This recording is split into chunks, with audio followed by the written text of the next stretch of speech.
The following production is presented by League Info Site and the Credit Union Broadcast Experience, QTV. Thank you for joining me. I'm Sean Wolbert with QTV. This presentation will review the Integrated Mortgage Disclosures. The Dodd-Frank Wall Street Reform and Consumer Protection Act requires the combination of disclosures that consumers receive in conjunction with applying for and closing on mortgage loans. Under the Truth in Lending Act and the Real Estate Settlement Procedures Act.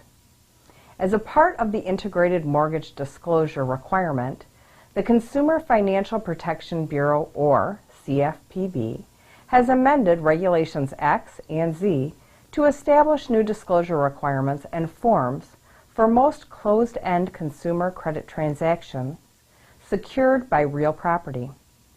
In addition to combining the existing disclosure requirements and implementing new requirements imposed by the Dodd-Frank Act, the final rule provides extensive guidance regarding compliance with those requirements. The new rule consolidates 4 required disclosures under the Truth in Lending and Real Estate Settlement Procedures Acts into 2 new forms, the loan estimate and the closing disclosure. There are some exceptions to the new requirements. The TILA-RESPA rule does not apply to HELOCs, reverse mortgages, or mortgages secured by a mobile home or by a dwelling that is not attached to real property. Consistent with the other current rules under Regulation Z, the rule also does not apply to loans made by a credit union that makes 5 or fewer mortgages in a calendar year. It is important to note that certain types of loans that are currently subject to TILA, but not RESPA, are subject to the TILA-RESPA rules integrated disclosure requirements, including construction-only loans, loans secured by vacant land or by 25 or more acres, and credit extended to certain trusts for tax or estate planning purposes. The first required disclosure that we will review is the loan estimate. This document integrates and replaces the existing RESPA good faith estimate and the initial Truth in Lending disclosure and combines the good faith estimates of credit costs and transaction terms. The credit union is required to provide the loan estimate within 3 business days of the receipt of the member's loan application. For loans subject to the TILA-RESPA rule that are federally related mortgage loans subject to RESPA, Regulation Z Form H-24 is the standard form which must be used. For other loans, the credit union may be offering to members that are subject to TILA-RESPA rule and are not federally related mortgage loans, Form H-24 is a model form for you, meaning that the credit union is not strictly required to use Form H-24, and I say that lightly, because the disclosures must contain the exact same information and be made with the same headings, content, and format that is substantially similar to Form H-24. The loan estimate must be given or placed in the mail to the member no later than the 3rd business day after the credit union receives the application for the mortgage loan.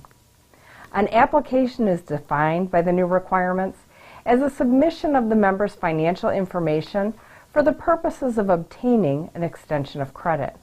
And the information that's required for that application includes 6 specific pieces of information: the member's name, the member's income, the member's social security number to obtain a credit report, the property address, an estimate of the value of the property, and the mortgage loan amount that's being sought.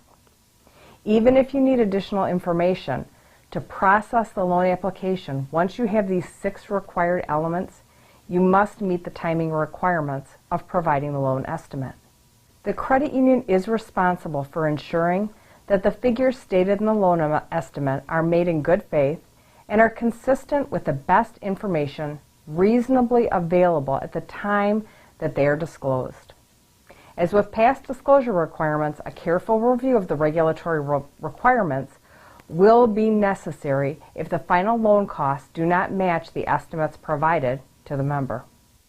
In addition to the loan estimate, the credit union must provide the member with a written list of services that the member can shop for.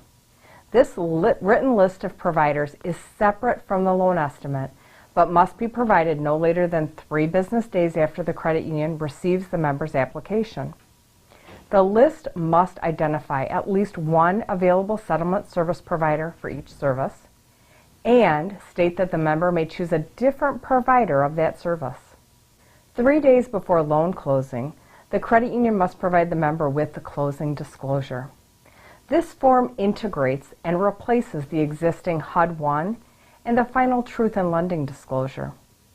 It's important to understand that if the closing disclosure is provided in person, it's considered received by the member on the day that it's provided. But if the credit union mails that disclosure or delivers it electronically, the member is considered to have received the closing disclosure 3 business days after it has been placed in the mail or sent electronically.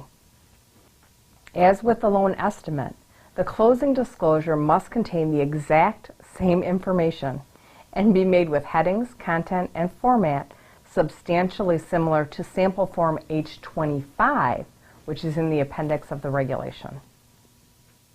If the actual terms or costs of the member's loan transaction change prior to loan consummation, the credit union must provide a corrected disclosure that contains the actual terms of the transaction and complies with the other requirements of Regulation Z, including the timing requirements and requirements for providing corrected disclosures due to subsequent changes.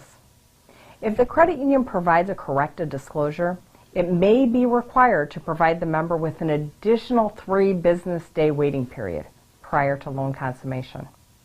For the purposes of the regulatory requirements, consummation is defined as the point in time when a member becomes contractually obligated to the credit union on the loan. There are other restrictions that the credit union needs to understand in conjunction with the CFPB requirements. The credit union may not impose any fee on a member in connection with the member's application for a mortgage transaction until the member has received the loan estimate and has indicated their intent to proceed with the transaction. The only exception to this requirement is for a bona fide and reasonable fee for obtaining a member's credit report. There are new record retention requirements that coincide with the release of the new requirements.